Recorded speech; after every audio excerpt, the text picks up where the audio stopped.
14절 말씀입니다. 우리 한번 같이 찾아보겠습니다. 창세기 40장 14절입니다.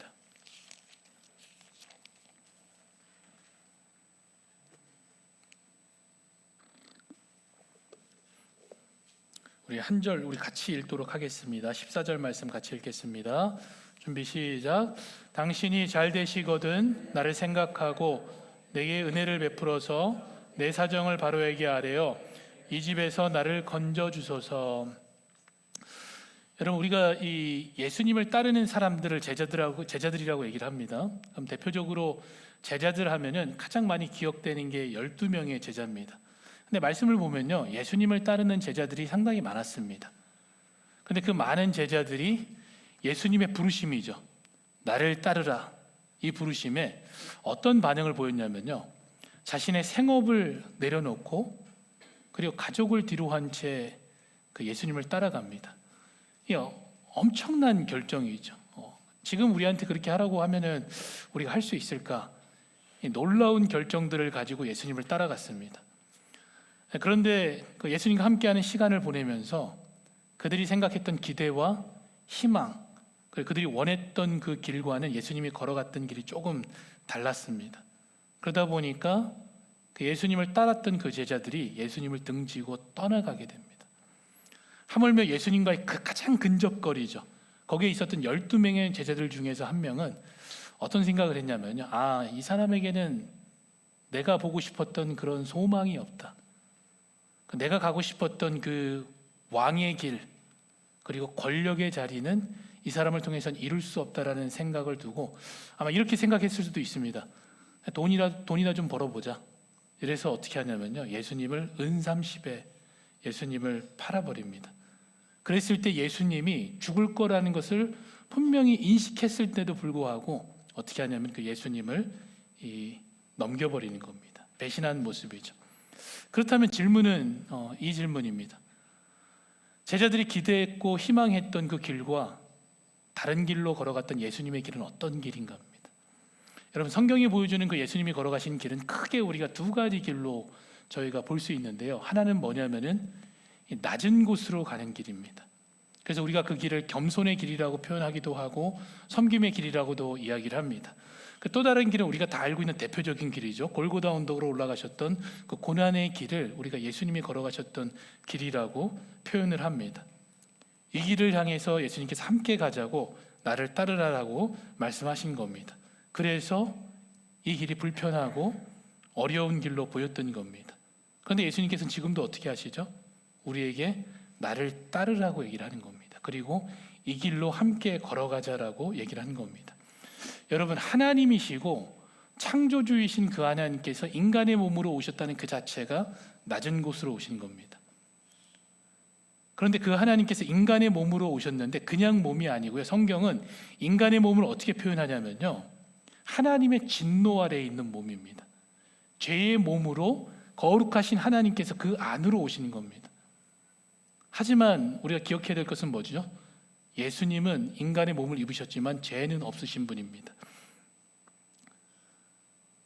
그 몸으로 오셨다는 그 자체가 사실은 하나님에게 있어서, 예수님에게 있어서 아주 이 낮은 곳으로 오신 모습을 우리에게 상징적으로 보여주는 겁니다. 그럼에도 불구하고 예수님은 어떻게 하시냐면요, 더 낮은 곳으로 가셔서 우리를 위한 대속제물로 이 십자가에 달려 죽으신 겁니다. 여러분, 이렇게 하신 단 한 가지 이유가 뭐죠? 우리를 향한 그 하나님의 사랑을 나타내기 위해서 그렇습니다.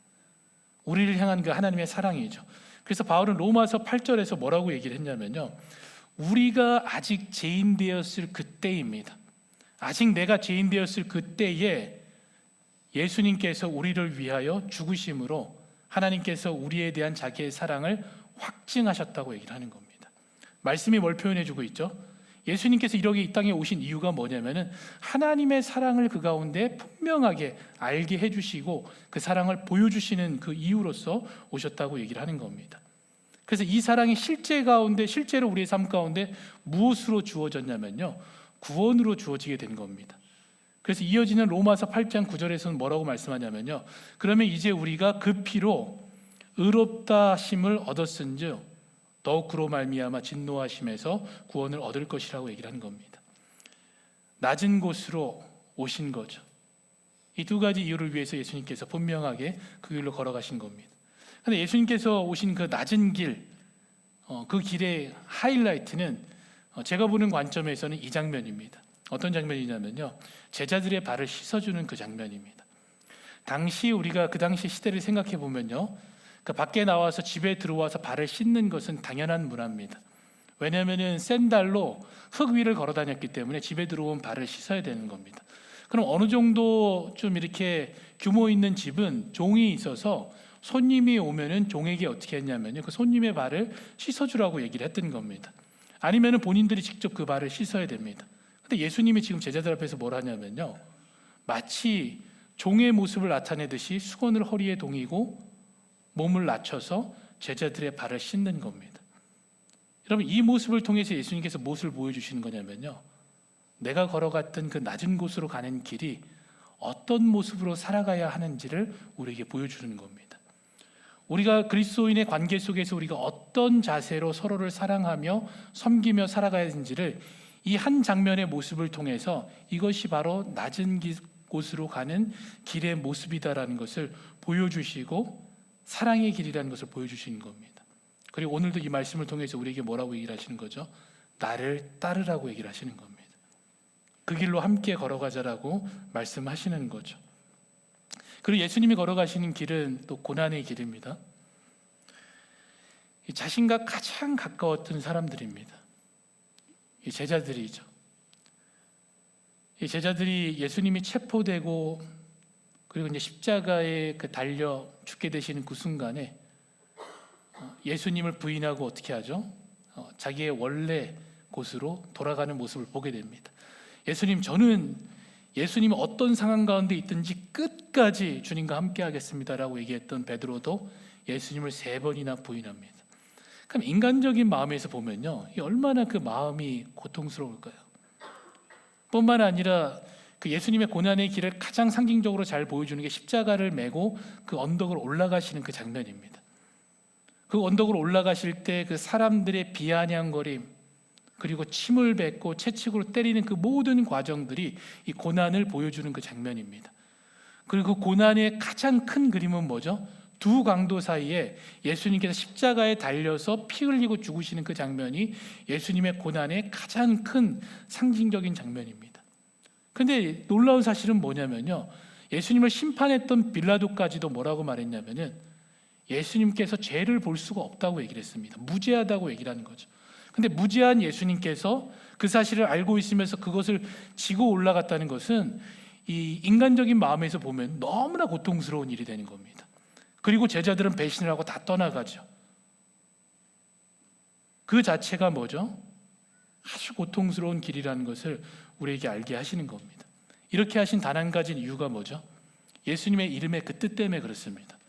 그 이름의 뜻이 뭐냐면요, 자기 백성을 그들의 죄 가운데서 구원하시기 위해서 그런 겁니다. 다른 누구가 아니죠.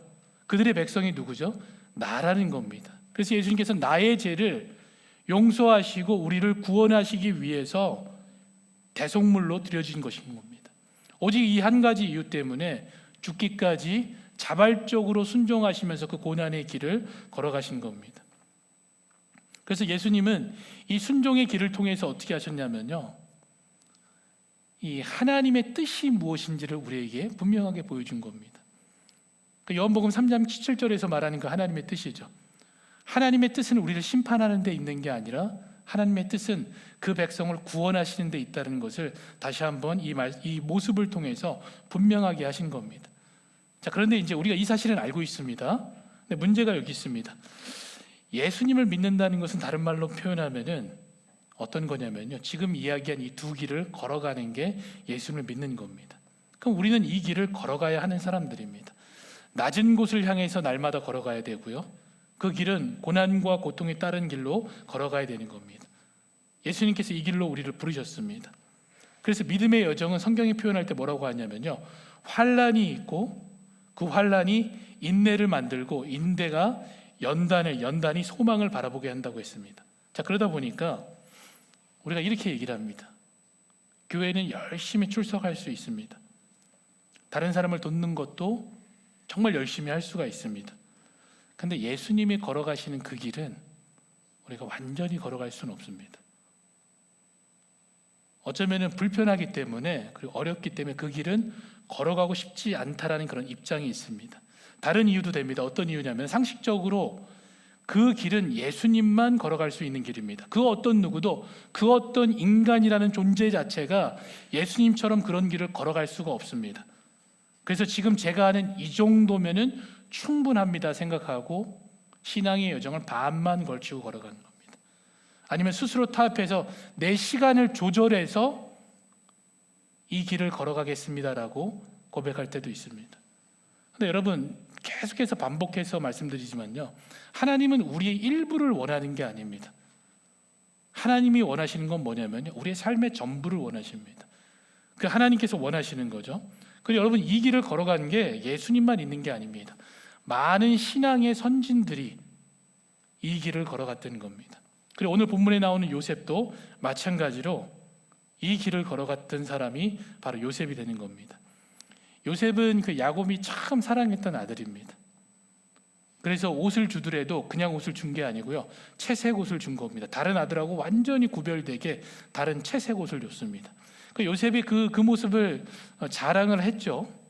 그리고 하나님이 주신 꿈까지 꿨습니다. 근데 그 꿈이 형제들한테 말하면은 욕먹을 꿈입니다. 왜냐하면은 형제들과 부모가 자신을 보고 절하는 꿈입니다. 그럼 그거를 알면은 요셉이 그 말을 하면 안 되는 거죠. 근데 어떻게 하죠? 그거를 또 자랑 삼아서 막 형제들에게 이야기를 합니다. 옷만 봐도 요셉에 대한 시기와 질투가 형제들의 마음에 생기는데, 그 자랑까지 하니까 그 형제들의 마음에 요놈 두고 보자, 한번 보자라는 그런 마음이 그들 가운데 생기게 된 겁니다. 미움이죠. 자, 그런데 아버지의 심부름으로 요셉이 형제들을 찾아갈 때에 그때 그 미움이 어디까지 확장되느냐면요, 이 녀석을 죽여야 되겠다라는 마음까지 먹게 된 겁니다. 굉장히 무서운 마음이죠. 그런데 그 형제 중에 유다라는 친구가 아이디어를 내서 우리가 죽이지 말고 이스마엘 사람에게 은 20을 주고 팔자라고 얘기를 했던 겁니다. 근데 여러분, 우리가 성경의 기록을 보면요, 이 당시 그 유다라는 그 히브리어 이름이 헬라어로 번역되면서 유다 그대로 번역되는데, 이 이름이 누구에게 사용됐냐면요, 가룟 유다에게 사용된 겁니다. 그럼 은 20으로 요셉을 판매를 했는데 가룟 유다는 은 30으로 예수님을 넘기게 되어집니다. 근데 당시 그 시대 가운데 17세 이하의 아이들에게는 은 20이고요, 그 나이가 이상 되는 사람들은 어떻게 하죠? 은 30으로 판매하기 때문에 그 금액이 어떻게 보면 예수님을 판매한 금액과 같은 금액이라고 표현하는 분들도 계십니다. 이미 이 장면을 통해서 앞으로 예수님께서 어떤 배신을 당하고 어떤 길을 걸어가실지, 그 고난의 길을 보여주는 하나의 장면이 되어지는 겁니다. 그래서 이제는 이 야곱의 사랑을 받던 아들의 신분에서 형제들에 의해서 팔려가면서 요셉이 어떻게 되죠? 낮은 곳으로 걸어갈 수밖에 없는 신세가 되는 겁니다. 종의 신분이 되었죠. 자신의 의지와 상관없는 낮은 길로 내려가는 모습을 보게 됩니다. 하지만 그 낮은 곳에 있고 그것이 고통이었지만 요셉은 좌절하거나 원망하지 않았습니다. 여러분, 그것을 우리가 어떻게 알 수 있냐면요, 성경이 요셉을 표현해 줄 때 항상 그 앞에 뭐라고 얘기를 하냐면요, 범사에 하나님께서 그를 형통케 하심으로라고 얘기를 합니다. 이 말은 뭐냐면요, 요셉의 삶 가운데 하나님의 말씀이 드러나는 삶을 계속해서 살았다는 겁니다. 그렇기 때문에 그 낮은 곳에서 고난의 길을 걸어가지만 요셉의 모습 속에서는 좌절과 원망이 없었던 겁니다. 그러다 보니 요셉이 어떻게 되냐면요, 종의 자리에 있는 가운데에서도 하나님의 모습 때문에 그 가운데서도 인정을 받고 사랑을 받고, 이제는 많은 그 집의 일들을 돌보고 종들에서 그래도 어느 정도 위치에 있는 자리에서 그 집을 섬기게 되었습니다. 이 정도 되면 좀 괜찮을 좀 되죠. 하지만 요셉은 낮은 곳으로만 간 게 아니죠. 고난의 길도 같이 걸어갔습니다. 그때 고난이 시작되는 거죠. 숨을 좀 들이쉬려고 하는데 바로 고난이 찾아옵니다. 그 주인의 아내가 어떻게 하냐면은 요셉을 유혹하기 시작하는 겁니다. 반복적으로. 그럼 요셉은 반복적으로 그 유혹을 거절하니까요, 이 주인의 아내가 어떻게 하냐면 모함해서 요셉을 더 낮은 곳으로 들어가게 합니다. 그곳이 어디죠? 지하 감옥입니다. 여러분, 그 당시 사용된 그 지하 감옥이라는 단어는 어떤 단어하고 연결되냐면요, 죽음이라는 단어하고 연결됩니다. 요셉은 아예 죽음과 같은 자리로 더 낮은 곳으로 떨어져 있는 겁니다. 그럼에도 불구하고 그 감옥의 삶도 어땠죠? 범사의 하나님께서 요셉과 함께 하셨던 겁니다. 그 고난의 길이고 그 어려운 길인데도 불구하고 하나님이 그와 함께 하셨음을 저희가 보게 됩니다. 어떻게 요셉이 이 길을 걸어갈 수 있었을까요? 그 영향력이 드러날 수 있었을까요? 여러분, 요셉은 그 길을 걸어갈 때마다 잊지 않았던 게 있는데요, 하나님이 주신 꿈을 잊지 않고 있었기 때문에 그럼에도 불구하고 그 길을 걸어갈 수 있었던 겁니다. 주인의 유혹 가운데 지하 감옥에 있을 때에도 하나님이 주신 그 꿈을 잊지 않았던 겁니다. 근데 그 감옥에서 누구를 만나냐면요, 두 죄수를 만나게 됩니다. 두 죄수죠. 한 명은 술 맡은 가련장이었고 한 명은 빵을 굽는 사람입니다. 근데 참 특이한 것은 뭐냐면요, 두 죄수만 언급되는 겁니다. 근데 이 장면을 통해서 우리가 또 무엇을 볼 수 있냐면요, 골고다 언덕에서 예수님께서 십자가에 못 박히셨을 때 그 옆에 두 죄수가 함께 달려있던 모습이 연상되게 되어집니다. 그런데 재밌는 사실은 뭐냐면요, 이 두 죄수가 같은 꿈을 꿨습니다. 어떤 꿈이냐면요, 술 맡은 가련장은 이런 꿈을 꿨습니다. 포도나무 가지가 있는데 세 가지가 피어난 겁니다. 그리고 포도나무가 풍성하게 이어서 그 나무 가지 열매를 가지고 집을 짜서 바로의 잔이 있는데 그 잔을 가지고 자기가 직접 바로에게 드리는 꿈을 꾼 겁니다. 꿈이 뭔가 좀 특별한 것 같은 거예요.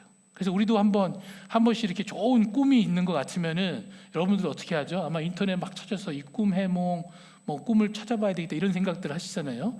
좋은 꿈이 있다 보니까 그 해몽을 찾는데 마침 요셉에게 어떻게 하냐면요, 물어봤던 겁니다.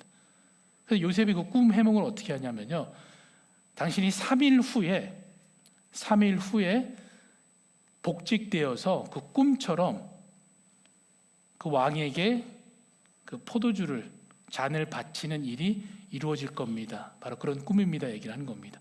그랬더니 그 꿈을 옆에서 듣고 있던 빵 굽던 그 관원이 자기 꿈도 얘기를 하는 겁니다. 제 꿈은 어떤 꿈이었냐면은, 제가 머리에 세 강주리를 메고 있는데 그 위에 있는 제일 위에 있는 강주리는 바로를 위해 등일 음식들이 준비되어 있었습니다. 그런데 새가 와서 그것을 막 먹는 꿈을 꾼 겁니다.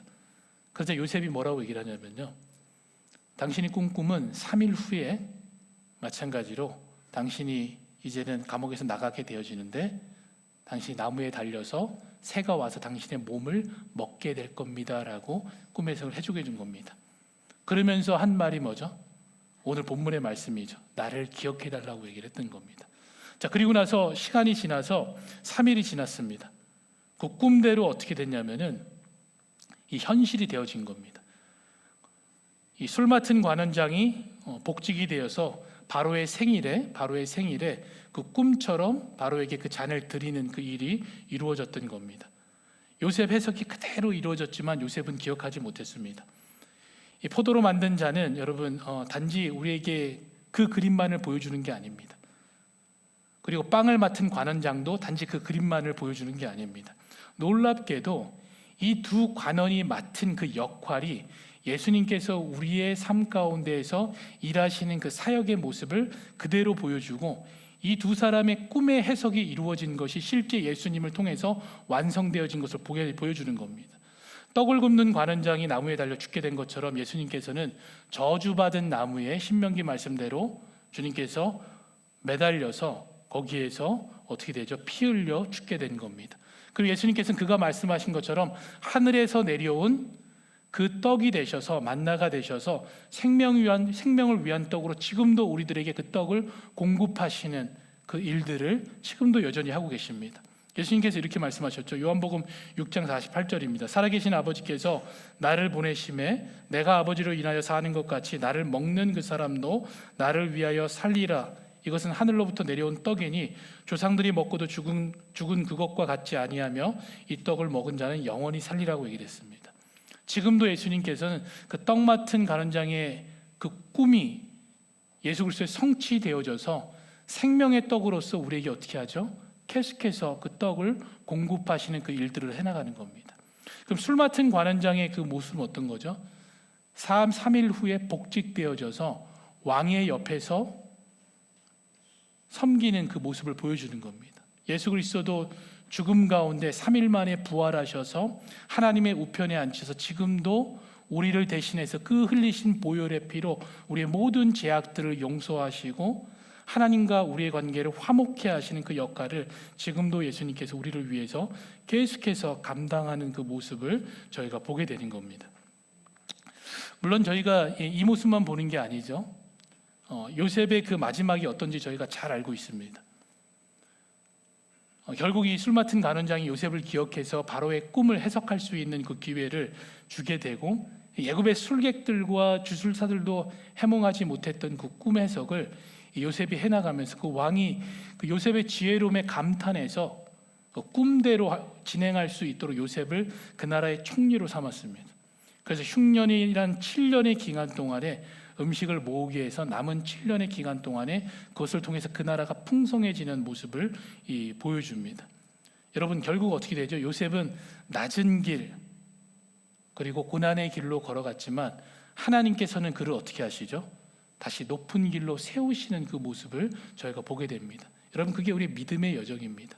우리는 낮은 길 그리고 고난의 길을 걸어가지만 결국 하나님께서 우리를 세우셔서 영화롭게 하신다는 겁니다. 그래서 야고보서는 뭐라고 표현하냐면요, 주 앞에서 낮추라라고 얘기를 합니다. 주 앞에서 낮추라, 그리하면은 너희를 높이시리라고 얘기를 하는 겁니다. 여러분, 우리가 걸어가는 길은 어떤 길이어야 되죠? 요셉처럼 낮은 곳으로 가는 길이고, 그리고 그것이 고난의 길로 걸어가게 되는 겁니다. 여러분, 요셉은 그의 믿음의 고백은 이런 고백입니다. 하나님의 자비하심과 하나님의 계획하심은 변함이 없기 때문에 나의 삶 가운데에 모든 일어난 일들은 하나님의 뜻 가운데 일어나는 일임을 이 요셉이 고백하며 살았던 겁니다. 형제들이 자신을 죽이려고 했던 그 순간도, 팔아넘기는 그 순간에도, 모함을 받고 감옥에 들어가는 그 순간에도 하나님의 선하신 그 주권적인 역사가 나의 삶 가운데 이루어지기 때문에 그 또한도 하나님의 인도하심을 인정하고 그 가운데에서 하나님이 주신 소망을 바라보며 그 길을 걸어갔던 겁니다. 여러분, 그 삶의 자세가 지금 이 땅을 살아가는 우리 그리스도인들이 걸어가야 하는 자세인 겁니다. 어떠한 상황과 역경 속에서도 하나님은 그의 뜻을, 선한 뜻을 우리 가운데 이루심을 우리가 믿음으로 살아가는 겁니다. 그래서 요셉이 뭘 할 수 있었던 거죠? 인내할 수 있었던 겁니다. 마찬가지죠. 저희가 그 소망을 가지고 살아간다면 인내할 수 있는 겁니다. 고통 가운데 하나님이 주시는 그 기쁨과 감사함을 놓치지 않고 살아갈 수 있는 겁니다. 근데 그 인내함이, 그 소망이 무엇을 통해서 주어진 거냐면요, 하나님이 주신 꿈입니다. 그럼 우리는 뭐죠? 하나님이 주신 약속의 말씀입니다. 그 약속의 말씀을 하나님께서 반드시 지키신다는 것을 믿음으로 살아갈 때, 그 신실하신 하나님을 신뢰함으로 살아갈 때 요셉에게 이루어진 그 삶의 여정들, 우리가 바라봤던 그 여정들이 실제로 우리의 삶 가운데 현실이 되어지는 겁니다. 그래서 그것을 놓치지 않았던 겁니다. 하나님께서 분명히 나에게 주신 이 약속, 이 꿈을 하나님 스스로 성취하실 것을 믿음으로 그 삶을 살아갔던 겁니다. 모든 순간에죠. 여러분, 요셉의 삶의 하이라이트는 어떤 장면이냐면요, 그 꿈이, 요셉에게 주신 그 꿈이 성취되는 그 순간입니다. 어느 날 그 요셉의 형제들이 실제로 요셉을 찾아와서 곡식을 구하면서 그 앞에서 어떻게 하죠? 머리를 조아리는 장면입니다. 여러분, 이것은 하나님이 주신 그 꿈이 어떻게 된 거죠? 그 순간 성취된 그 장면입니다. 물론 성경을 보면은 그 장면을 바라보면서 이미 요셉은 그 형제들을 알아봤기 때문에 어떻게 하냐면요, 뒤로 가서 막 눈물을 쏟았다고 합니다. 동시에 무엇을 알게 된 거죠? 하나님께서 그의 약속을 그의 삶 가운데 주시고 그것을 성취하신 것을 알았기 때문에 이거는 기쁨의 눈물과 그리고 형제에 대한 그 아픔의 눈물이 함께하는 겁니다. 여러분, 그 순간에 인간적인 마음으로 보면 저는 어떻게 할 수 있죠? 요것들 봐라. 그리고 뭘 할 수 있죠? 복수할 수 있는 그런 찰나입니다. 충분히 복수할 수 있는 그 찰나에 요셉이 자신을 밝힙니다. 밝혔을 때 형제들의 감정은 어땠을까요? 우리는 죽었구나.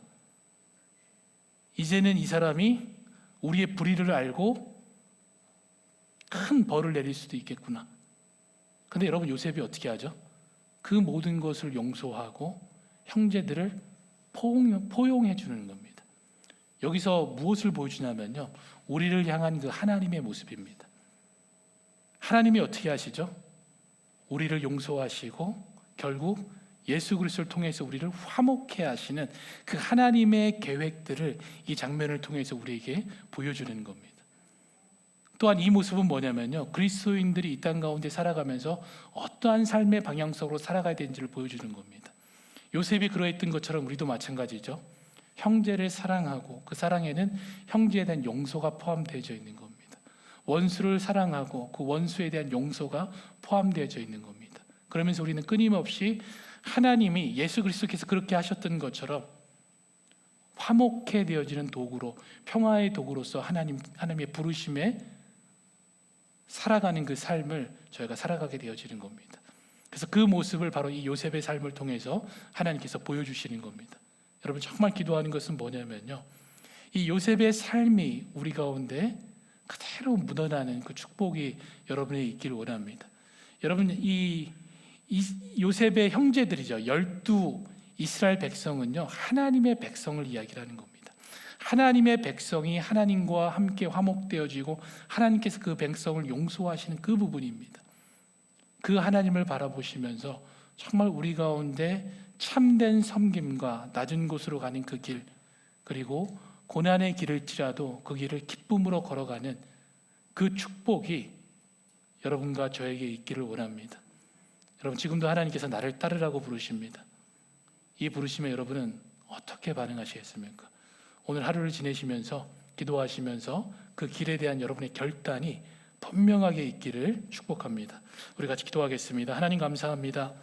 신실하신 그 하나님께서 요셉을 통해서 어떠한 삶을 우리가 살아가야 되는지를 다시 한번 보여주시고, 요셉 가운데 숨겨져 있는 그 예수 그리스도의 모습을 통해서 주님께서 우리를 위해서 무엇을 하셨는지, 그리고 하나님은 요셉을 통해서 무엇을 준비하고 계셨는지를 바라보게 하시니 하나님 감사를 드립니다. 그 모든 하나님의 계획이 지금 우리의 삶 가운데 이루어졌음을 고백합니다. 하나님 감사합니다. 예수 그리스도의 보혈로 우리가 정케되어졌고, 이제는 우리가 예수님의 고난의 잔을 마시고 이제 그 고난의 길에 동참하며 더 낮은 곳을 향해 걸어가고 주님의 섬김이 우리 삶 가운데 드러나는 그 삶을 살아가게 하시니 감사를 드립니다. 하나님, 우리가 낮은 곳으로 갈수록 주님께서 높이심을 고백합니다. 하나님, 그 은혜들을 기억하며 살아가는 우리의 삶의 여정이 되게 하여 주시고, 온전히 주님만이 높아지고 하나님의 영광만이 나타나는 그 삶을 살아가도록 주여 인도하여 주시옵소서. 함께 하시는 주님을 찬송하고 우리 주 예수 그리스도의 이름으로 기도드립니다. 아멘.